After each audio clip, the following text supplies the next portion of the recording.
Ese hombre que está ahí soy yo. Soy compositor. Para algunos soy un genio, para muchos un incomprendido, para otros un innovador. Personalmente creo que solo soy un inconforme y que en la búsqueda de mis obsesiones obtuve muchas de las distinciones más importantes que un músico de nivel internacional pudo haber soñado.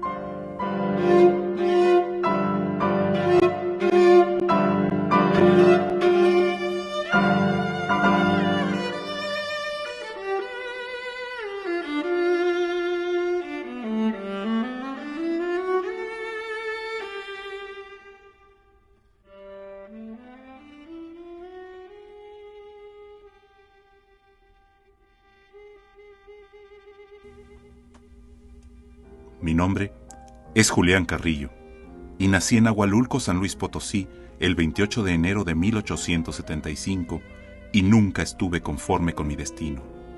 Siempre quise más y en esa actitud encontré mucha fama, dinero, mundo y finalmente la desdicha.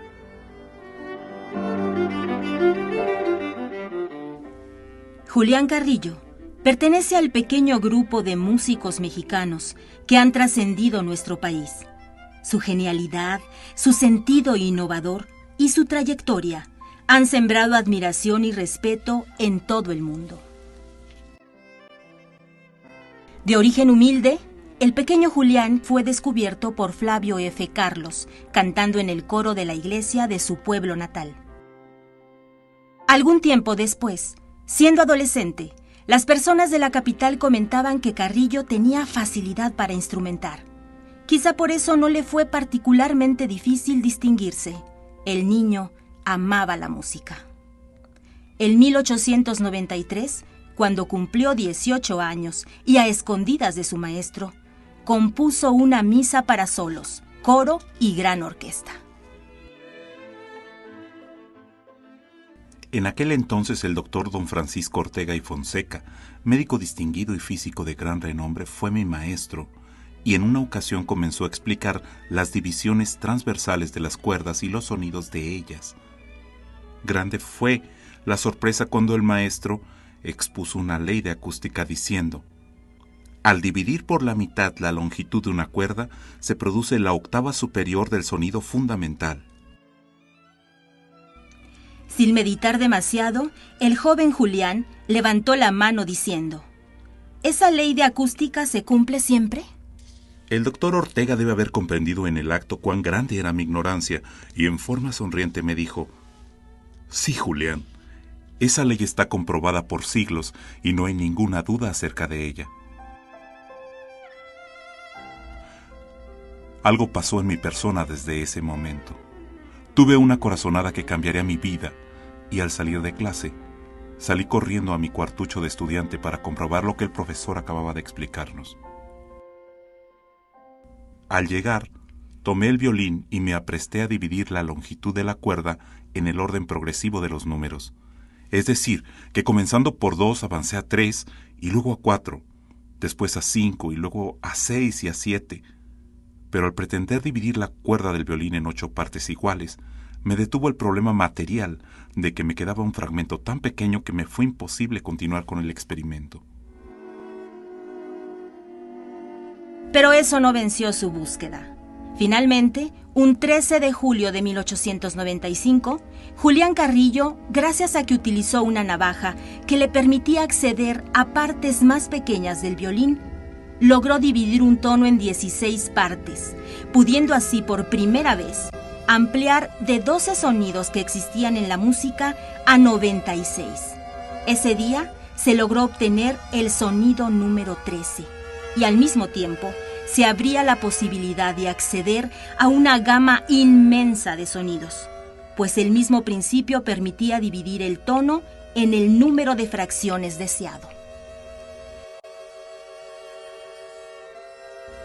Desde entonces, quedaron conquistados los 16avos de tono, pues logré en ese mismo instante romper el ciclo clásico de los sonidos musicales, o sea, los 12 sonidos que había tenido la música durante siglos, y con aquel sencillo experimento se inició la revolución musical del sonido 13, aunque por el momento no valorara yo la importancia y trascendencia del hallazgo, y lo hice a un lado. Por aquel tiempo, a Carrillo le interesaba seguir estudiando y logró conseguir el apoyo de varios funcionarios. Entre ellos, destacan el entonces gobernador del estado, general Carlos Díez Gutiérrez, y posteriormente el entonces presidente de la República, general Porfirio Díaz, quien personalmente le concedió una pensión para que fuera a Europa a continuar sus estudios.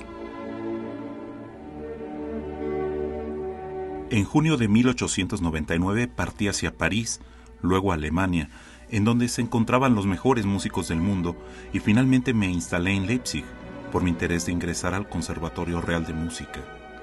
Sin que pasara mucho tiempo, logró importantes estrenos que continuaron subrayando su carrera de forma brillante. En 1902 estrenó con la orquesta del Real Conservatorio y bajo su dirección la Sinfonía en Re mayor para gran orquesta, honor nunca concedido a ningún latino. Esta sinfonía ha sido calificada como la primera de formas clásicas escritas por un músico del Nuevo Mundo.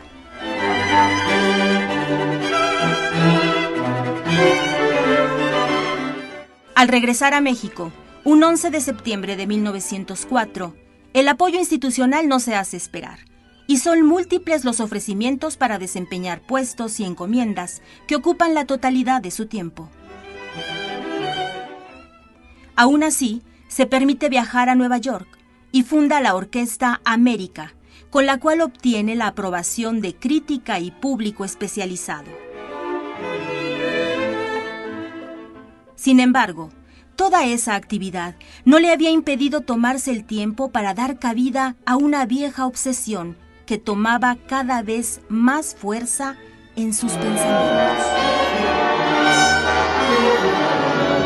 En todos estos años, al parecer no insistió en su descubrimiento de 1895, pero en 1922, el periódico musical francés Le Ménestra publicó un artículo en el que se decía que era tiempo de buscar los cuartos de tono, porque se había agotado ya el material de los semitonos. Con ese motivo, el compositor potosino publicó en El Demócrata de la Ciudad de México un artículo en el que sostenía que ya tenía en su poder todos los sonidos musicales y que el sonido 13, que así fue como le llamó, era un tema que él manejaba desde hacía ya 27 años cuando era un adolescente. No lo sabía aún, pero Julián Carrillo se había topado con el parteaguas de su vida, pues se enfrentó a la disyuntiva de continuar su profesión o dedicarse por entero al estudio del complejo y trascendental problema en el cual él veía el futuro del arte musical para muchos siglos.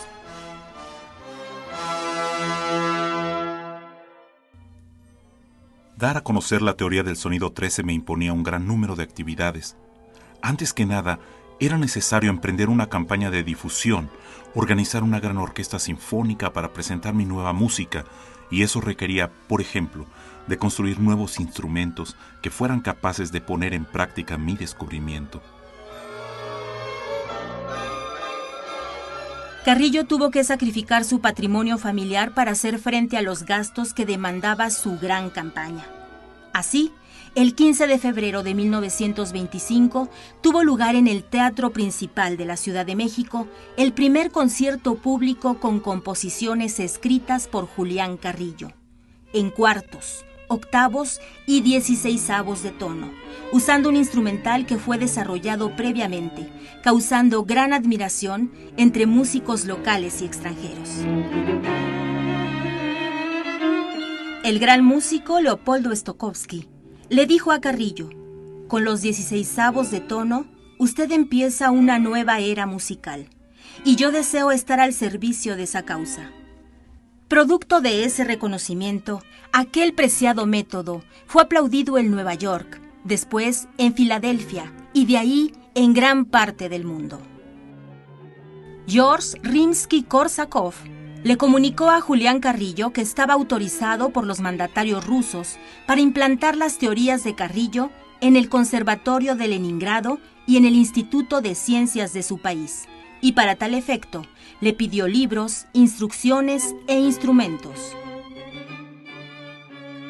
El día de la primera ejecución en Filadelfia, Stokowski dirigió al público unas palabras que deben de satisfacer no solo a México, sino a todos los países del Nuevo Mundo, pues dijo: por fortuna para América, ningún músico europeo tiene nada que reclamar en esta revolución musical, pues todo se debe a un indio que desciende de los dueños del continente.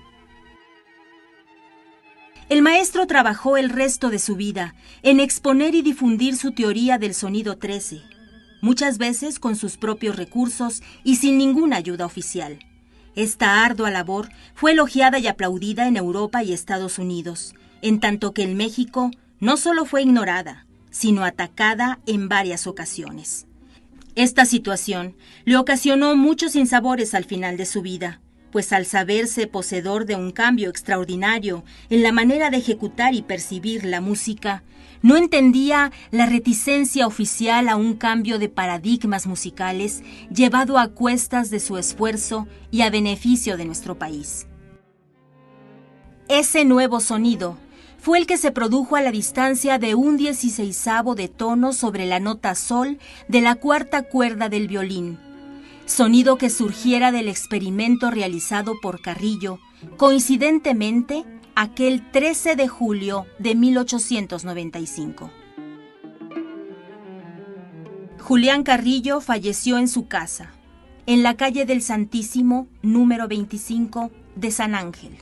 Pocos días antes de su muerte, había escrito: agradezco y agradeceré siempre que sean los más grandes y cultos países del mundo, como Estados Unidos, Francia, Bélgica y hoy muy especialmente la URSS, quienes sean a manera de ángeles custodios para salvaguardar el tesoro musical de México que casi la totalidad de nuestros músicos no supo comprender.